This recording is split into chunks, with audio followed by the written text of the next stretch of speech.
Our prison system is basically one giant warehouse spread across all of the states.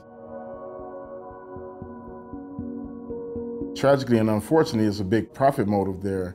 When you look at the companies that are investing in free or cheap prison labor, there's no surprise as to why the prison population continues to grow and the recidivism rates continue to exceed 70%, which means that there's 70% of the men and women who get out will return to prison, largely because we're not doing anything to prepare them for life after prison.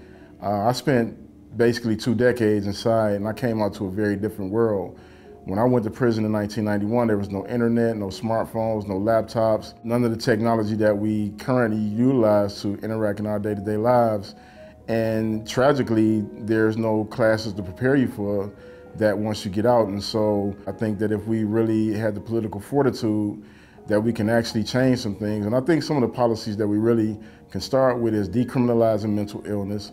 It's absolutely ridiculous how many people who have real mental illness are currently incarcerated because they've closed down so many mental institutions.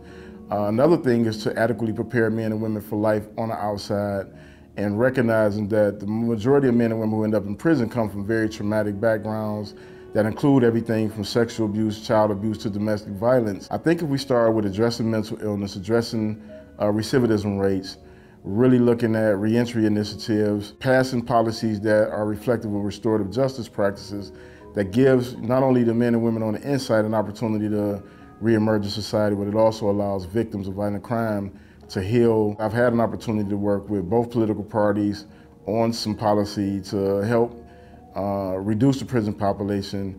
And sadly and unfortunately, I'm not sure where that's going to go now that we have a new administration.